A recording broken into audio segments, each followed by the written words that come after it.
Umalag si VP Sara dito sa sinampa sa kanyang kaso. Kasi parang kaululan talaga 'to, eh, right? Kinasuhan si VP Sara ng plunder, pandarambong, pagnanakaw, corruption nitong sa 8 engot, sina Cielo Magno.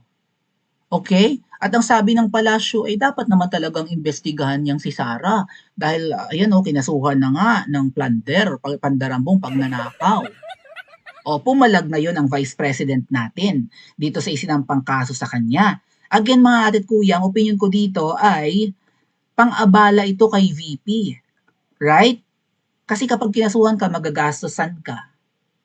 Oras mo ilalaan mo doon, aabalahin ka. Despite na ikaw ay spare tire lang or reserba ka lang ng Pangulo, marami kang pinagkakaabalahan dahil may budget naman ang opisina mo bilang Vice President. At sa katulad halimbawa ng isang matinong Vice President na kung ano man ang budget na dumadating sa iyo ay didistribute mo rin sa mga nangangailangan bilang pantulong, 'di ba? Plus pasweldo sa mga staff ng OVP. Eh maraming pwedeng pagkaabalahan si VP Sara with that very tight budget na parang wala na ngang 1 bilyon kasi nga ginigipit ng mga buhaya eh.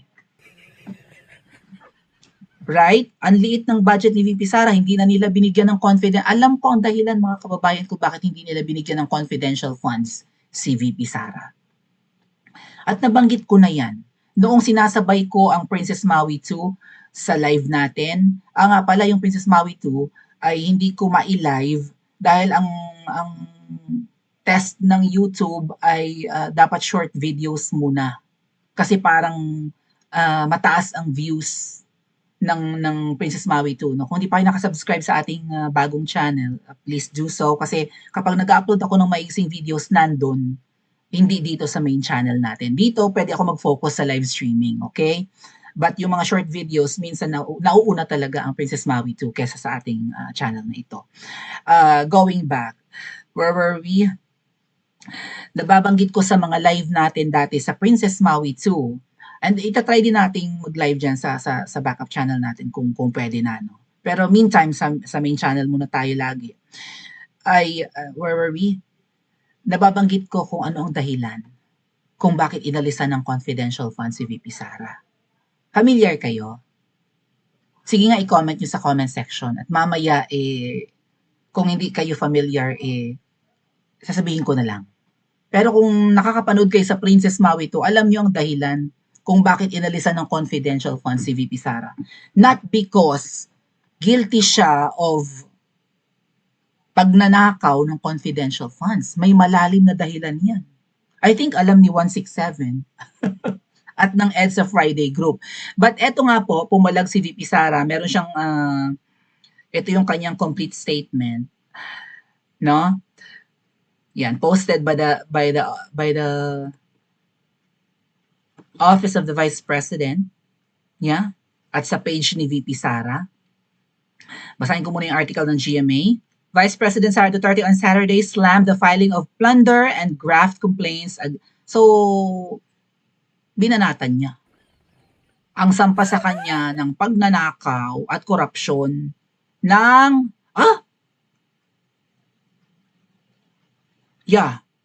ng 8 engot. So, hindi lang pala siya, may 15 pa katao as another fishing expedition and a cover-up. Huwag niyong kalimutan tong fishing expedition.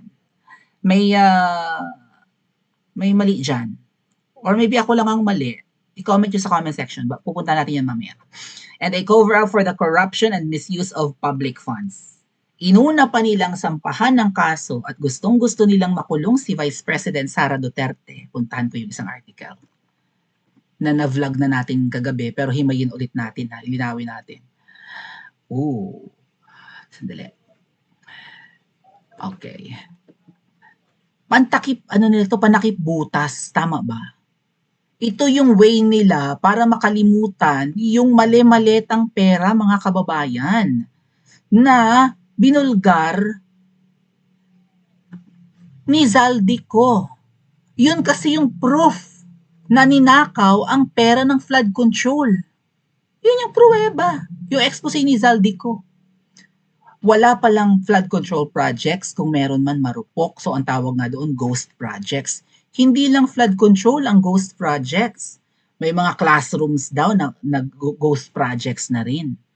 Ay hindi na si VP Sara ang secretary ng DepEd, sino na? So DPWH, kayo naman na nasa Public Works and Highways, meron din daw kayong ghost projects.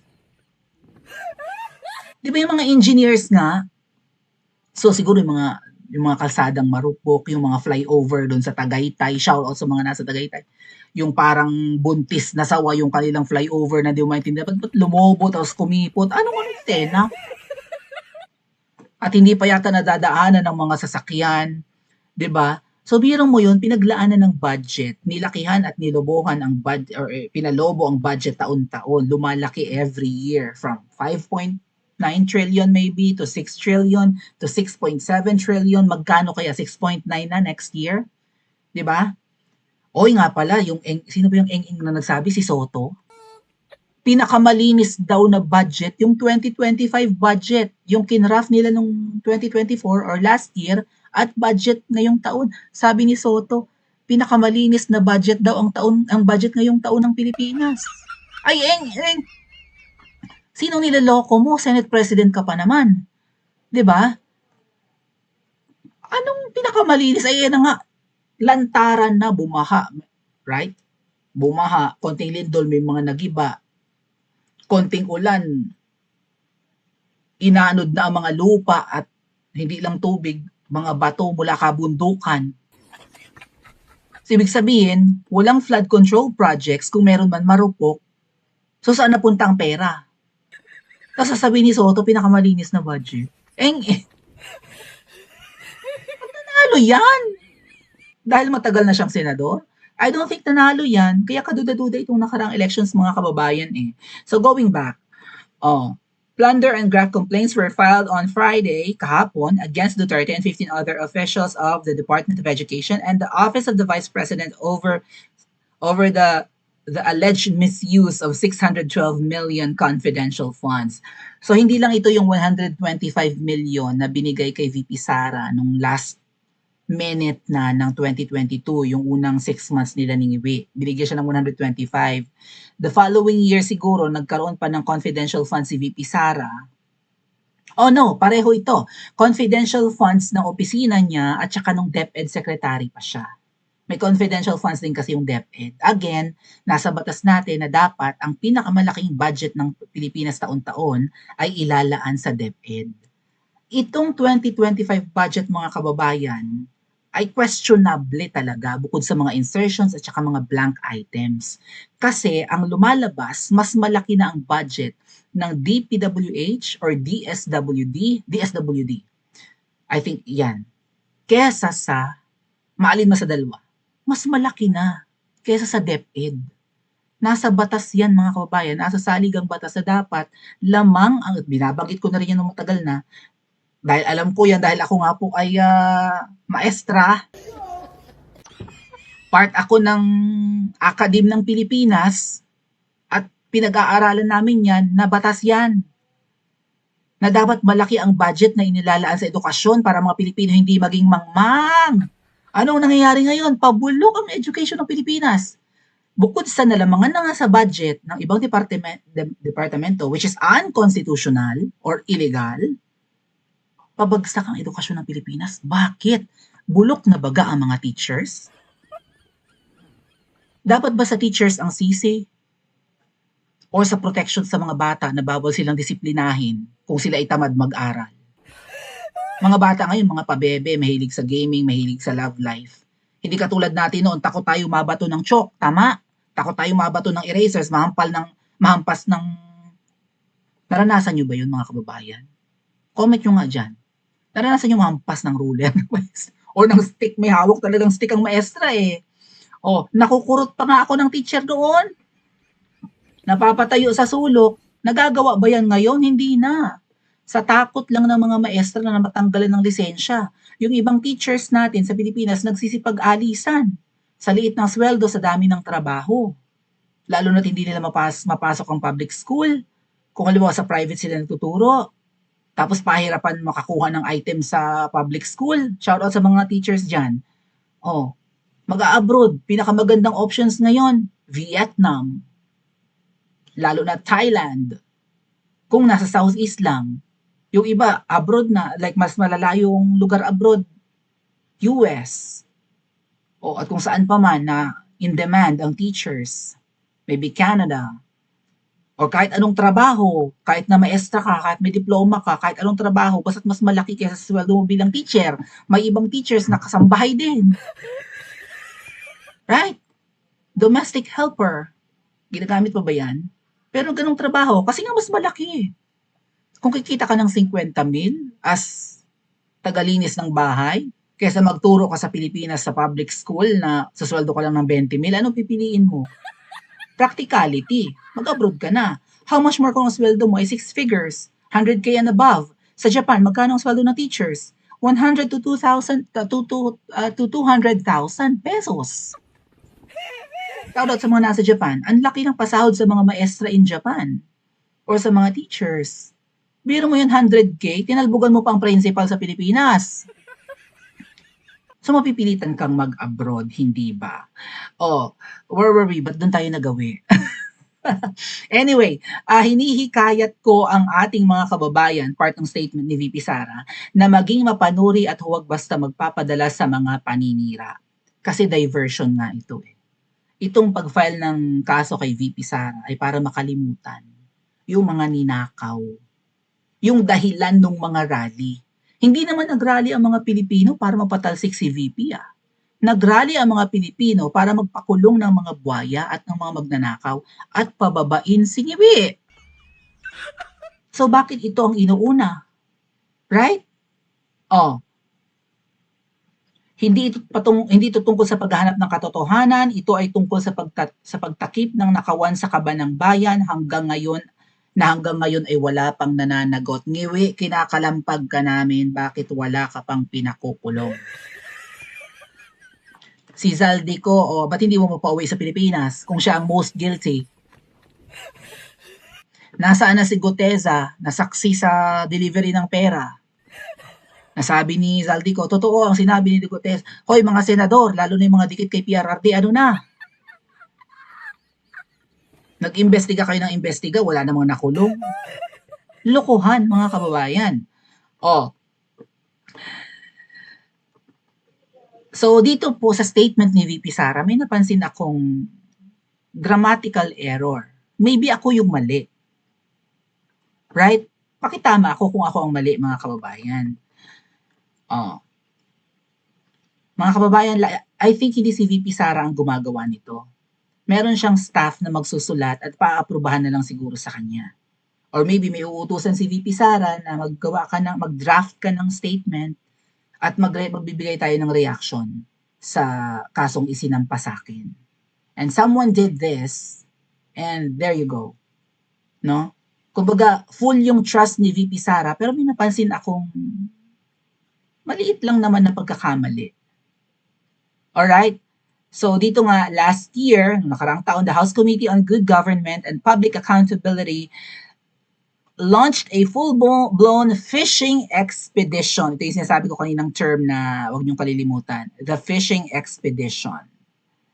Okay? Ano pang sabi din eh? Searching for anything that could be twisted into grounds for impeachment. Gustong ipa-impeach si VP Sara at bulto-bulto na. Limpak-limpak tuloy pera yun eh. Bulto-bulto na yung daladalang evidence kahapon nung nina Shelo Magno at nung kasamahan niyang mga engot na proof na si VP Sara ay maraming pagnanakaw na ginawa. Tapos ang gusto nilang mangyari, pinipressure nila si Ombudsman at baka nga makakasabwat na, ano pang baka.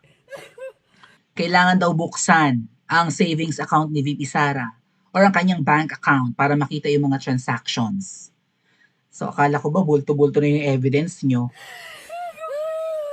Ba't kailangan yung buklatin yung savings account niya? Di ba bawal yan? Bawal yan ah. Right? Yung right mo for data privacy or something? Bank secrecy law?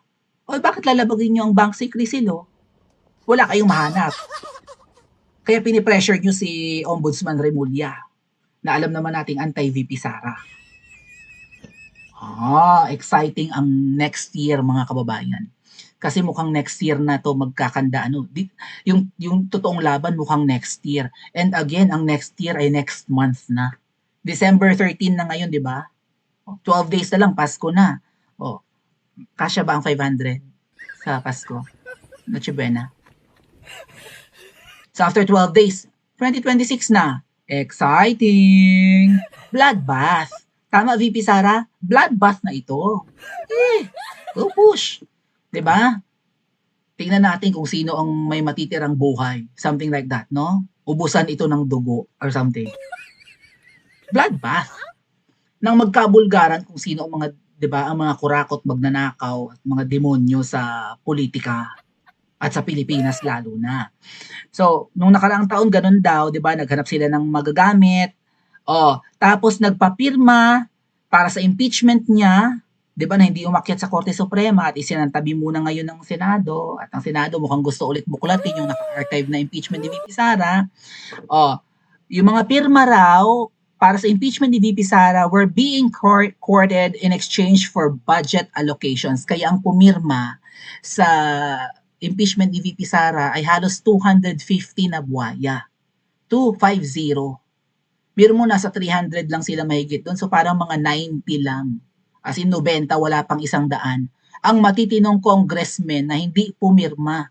Yung iba nga ay humabol pa. Hindi na nakapirma pero ang sabi nila, ang boto nila ay yes, i-impeach si VP Sara. Ano ang kapalit ng pagpirma ng mga buwaya? Budget allocations. So, bibigyan namin kayo ng budget. Ayun yan, magkano yan? Ayan na nga siguro yung mga ghost projects. At saka, mga kababayan, mukhang yung pera ngayong taon ay ginamit sa eleksyon ngayong taon.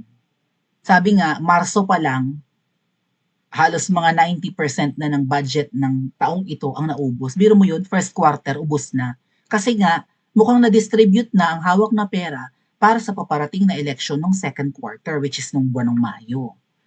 So, nagkumahog, right, ang mga buwaya na i-impeach si VP Sara. Kaya nga nag-rally yung INC nung January ngayong taon. Unahin ang bayan, huwag ang pamumulitika. Di ba yun ang unang rally ng iglesia? Despite that, tuloy pa rin ang impeachment ni VP Sara. Tinuloy nila. Mabuti na lang, hindi nag-agree ang Korte Suprema. Ba't nyo i-impeach? Kung ano man yung grounds for impeachment, hindi nyo naman napatunayan, naka-impeach yung Vice President. O di, tinanggihan ng Korte Suprema. Abangan natin next year kung tatanggi sila. Pero mukhang itutuloy. Kung hindi man ipapa-impeach si VP Sara, ipakukulong next year at mukhang January na gagawin. So, yun nga, another fishing expedition is now being launched as they scramble to weaponize any accusation that they can manufacture just to create a semblance of procedural legitimacy for an investigation. Sabi nga po, it doesn't have to be true, just needs to look like it. 'Di ba? Hindi naman kailangang totoo yung sinampang kaso, basta't mukha lang totoo. 'Di ba yan yung strategy ng mga kakamping? At suportado ngayon yan ng gobyerno ni Ngiwi. Magkakasabwat na eh. Fishing expedition. Mga kababayan, fishing expedition is nangingisda ka, which is parang nga silang namimingwit, right? Ang mga gustong magpa-impeach kay VP Sara. Parang nanghuhuli sila, right? Gusto nilang manggaling kay VP Sara sa bibig niya or sa bank account niya yung gagamiting evidence sa Vice President. Pero fishing is literal pamimingwit. At iba yung fishing na ginagamit for pamimingwit naman ng magagamit laban sa iyo at hindi isda. Okay? There's a difference between fishing na panguhuli ng isda kesa sa fishing na ginagamit sa cybercrime, sa scamming. So, dito sa statement ni VP Sara mga kababayan, yung pangangalap ng pirma ang ginawa para ma-impeach. Sounds familiar? Looks familiar? Pangangalap ng pirma ang ginamit para ma-impeach si VP Sara. Noong tumunog at umingay at nabulgar yung People's Initiative, pangangalap din ng pirma para baguhin ang konstitusyon. At dahil na-booking ang ginawa, namigay ng ayuda, Tupad AX, kung anik-anik. Kumusta na yung mga miyembro ng Tupad AX? Meron na ulit kayong ayuda. Umunlad na kayo, 4-piece, kumusta? Meron na ulit, parang wala na. Pero yung pamimigay noon ng ayuda mga kababayan ay nagamit. Yung mga pumirma doon, 'di ba, yung mga naka-receive or mga recipients, ginamit ang pirmang pandagdag sa People's Initiative di umano para ipalabasin na marami kaming nag-gather na pirma para baguhin ang konstitusyon. Impeachment ni VP Sara, nag-gather ng pirma. People's Initiative, nag-gather ng pirma. Itong pautot ng mga double agents na tayo kami naman, anong ginagawa? Nag-gather din ng pirma. Ano ang sabi sa akin ni Libag na mukhang promotor nitong pag-gather ng pirma ng mga DDS para kunwari palayain? Sabi niya, nagpapapirma kami para makalaya si Tatay Digong. Marami tuloy ang ginamit pa si Tatay Digong. So marami ang nauutong pumirma kasi para yun kay Tatay Digong. Pero again, ang reality, hindi mapapalaya ng papirma-pirma ng Libag na yan si Tatay Digong. At dahil nakaaway ko si Libag, kilala niyo si Libag? Kung hindi, magtanong kayo sa comment section. Yung matatagal na Mawinyans, kilala nila si Libag. Yung kabit, na mahilig magchongke, di ba pare-pareho? Sinabi ni Libag noong nag-away kami na ako daw ay nag-world tour. Di ba? Kasi after namin mag-EDSA, nagpunta ako ng Japan, and then pumunta ako ng Hong Kong, but hindi lang ako yon, kami ni Mama. Pumunta ako ng Singapore, and then pumunta na ako ng Dubai. Okay, may iba pa akong pinuntahan, pero hindi ko na kailangang i-reveal. Kasi naiinggit si Libag eh. Alam niya ng EDSA Friday group kung saan pa ako nagpupunta. Okay, nag-world tour daw ako. Ano ngayon ang sinasabi ng mga Pinklawan laban kay Kong Pulong at sa magkakapatid na Duterte? Nag-world tour daw. Sounds similar? Sem-sem? Sem-sem, pero hindi different? Kaya hinala namin tong Libag na to, kakamping to eh. Loyalista yan ngayon. Okay, na nagkukunwaring Duterte supporter. Pero loyalista yan. Ay minatics yan. Ay minatik. Loyalista yan. Pero mukhang kakamping dati. Kaya nakatago yung ibang yung matatanda niyang posts. Na-create yung kanyang, 'di ba? Na-create ang kanyang Facebook 2012. Pero naka-hide yung kanyang post from 2012 hanggang 2020 or 2022. Nakatago yung mga old posts niya. So bakit ka nagtatago kung wala kang inililihim? Nag-world tour daw ako kasi kumita daw ako ng limpak-limpak sa EDSA. Ay sana all kumita. Sana totoo. Para hayahay ang buhay. Nag-world tour daw ako. Tapos, ito naman si Takong Pulong, ganun din ang accusations, nag-world tour. Parehong diskarte ah. Pareho sa paninira, pareho sa pagpapapirma. Diba? Mga kababayan, yung gumawa ng statement ni VP Sara, bakit mali yung spelling?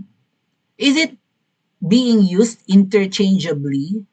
Yung fishing expedition na word at saka yung fishing expedition na yung talagang pagpangangalap ng mga sensitive details for scamming.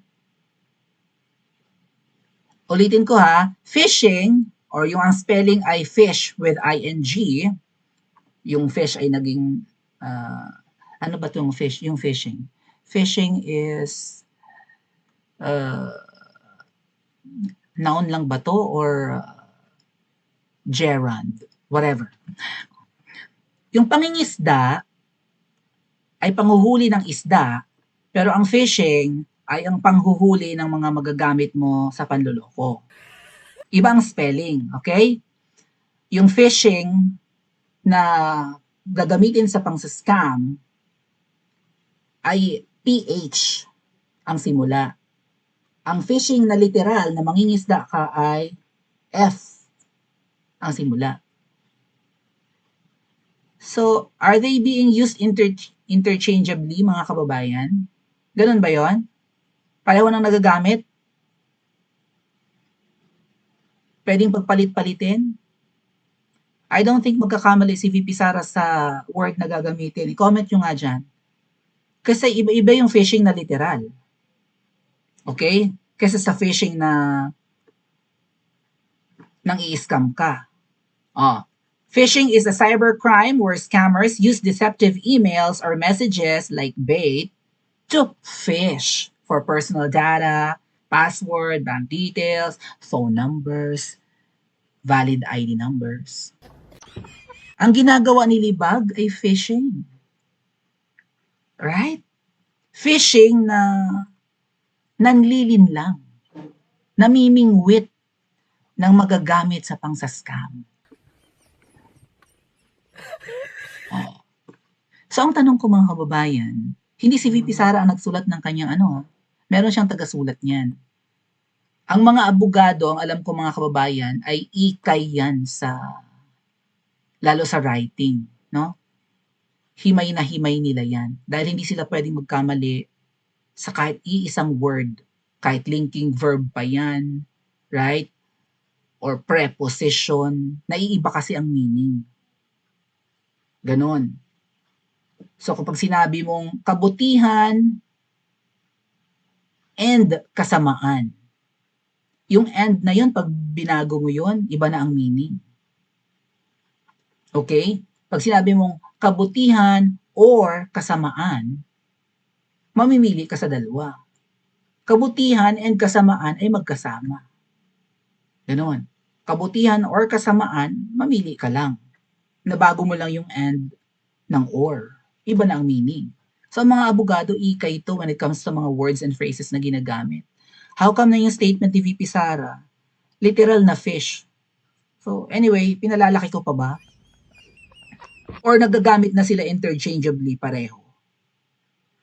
Again, mga kababayan, merong mga staff sa Office of the Vice President. Hindi ko sinasabing yung nagsulat ang may gawa ha. Or yung nagsulat ay isa sa mga kadududang staff ni VP Sara. Pero may mga staff dyan na nabibilog na ng mga double agents. Kasi nasa isang group chat sila. 167 can attest to that. Na nauuto na ng mga double agents yung ibang staff ni VP.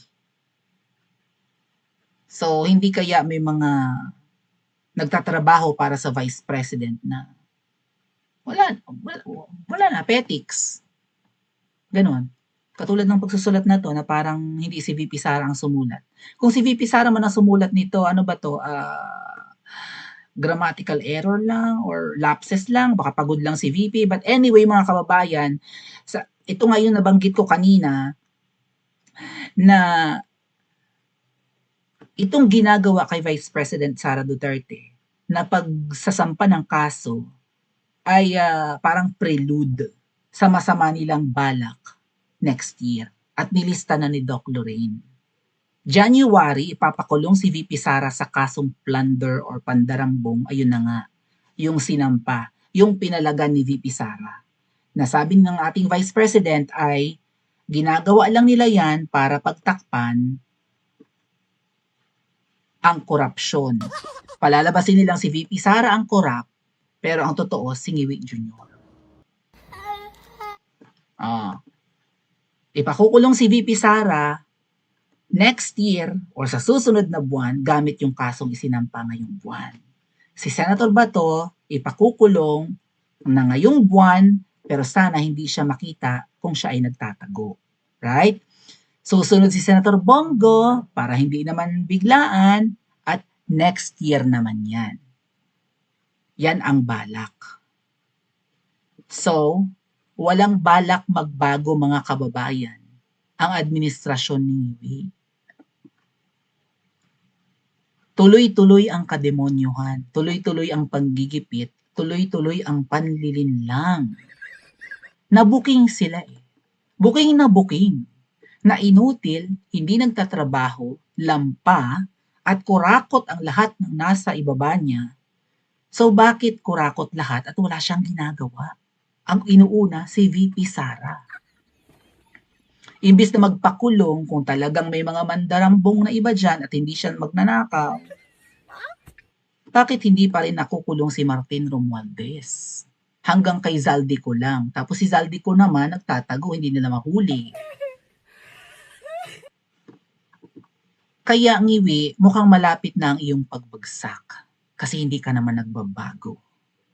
Ang kasamaan mo, binabalot mo lang ng ginto, pero umaalingasaw pa rin. Tama? Pa-comment po sa comment section at mag-like at subscribe din po kayo.